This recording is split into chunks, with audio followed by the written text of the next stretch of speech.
Hello and welcome to the first devlog of Homestead, a game loosely based off the Welsh policy of one planet development. One planet development is essentially a policy that allows people to live off their own land. They have to meet specific requirements about food and money, and most of it coming from the land itself. So I started off in Unreal Engine with a top-down template. I've added WASD movement back into the game. I've temporarily disabled the click to move, and I've added in these camera controls, as you can see, where if you hold down right mouse button you can move the mouse and the camera will rotate.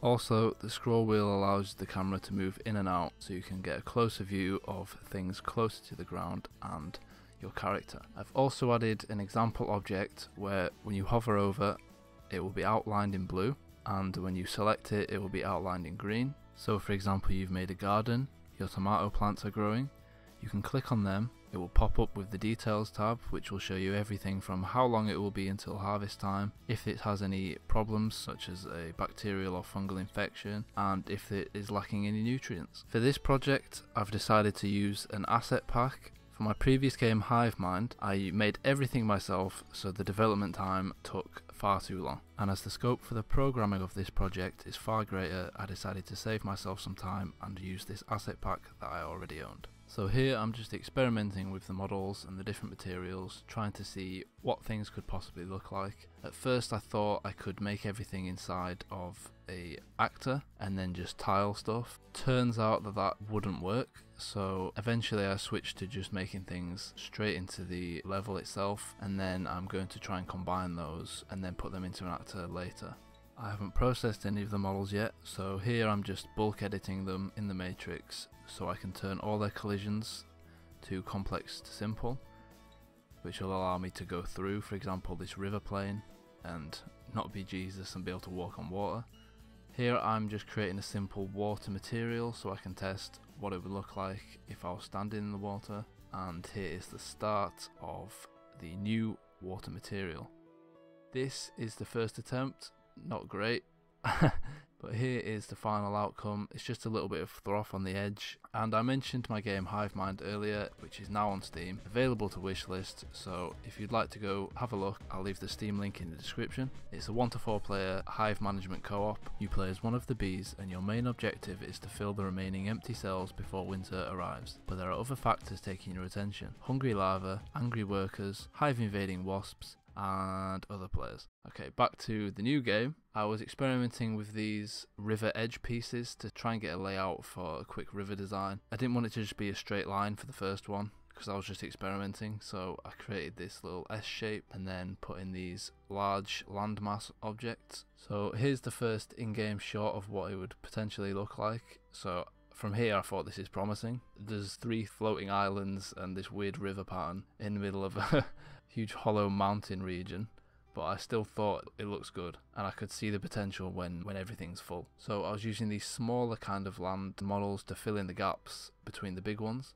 Here I was experimenting with how to transition from the river border into the grass, but I think just like a dirt border will look okay, and then when that's covered in reeds and stuff it will blend nicely. Here I've filled out the basic shape of this land. I'm building this first and foremost just to get an idea of what things would look like, and my plan is to pre-make the land shapes myself and then have objects like these be spawned in randomly. Spawning in land itself is kind of hard using these assets, and if I want like a river system it will be kind of complex to plan out where to put things so they don't overlap, etc, etc. So here I'm just adding a bit more land to the side of it just to give it a bit more of a shape, and I'm thinking when the game starts you will have a budget, let's say 100 gold, and there will be a small, medium and a large piece of land, this being a small. You'd buy that land, it would randomly choose from a handful of pre-made shapes that I've created myself and then spawn random things on there. So here is a quick mock-up of the border. So I've added a fence, some trees and this nice little water rock feature here. The waterfall leads down into the stream in the land, the thing you can edit, and interact with. I continue adding small little details like these rocks under the waterfall, the little pebbles and the stones around the bigger rocks, just to break it up a bit and make it not a hard division between the land and the rock. There's always rocks on the floor. It never goes from perfectly smooth grass to, oh, there's a big cliff here. So here I'm just zooming in to show some of the details, the transition from the play area to the outside area. I wanted to kind of get an understanding of where the horizon line would be visible because of the way the camera moves. I don't want the player to be able to see, oh, there's just a cut off here, there's no more trees. It kind of breaks immersion in a way. So I was just experimenting to see how many trees and how far they need to go back until the horizon line is kind of invisible and blended out. Here it is with all the fences done and all the trees in place. I was just kind of walking around to try and get a look to see how well everything blends in, and I think this is a solid foundation concept to see that this look has potential. I haven't spawned anything in yet, so it's a bit bland in the middle, but the border I think looks great. And that's all for now. Thank you for watching. Next week I'll be incredibly busy with Hive Mind and the Steam Autumn Festival, and also spending time with my girlfriend before she goes home. Hope to see you next time.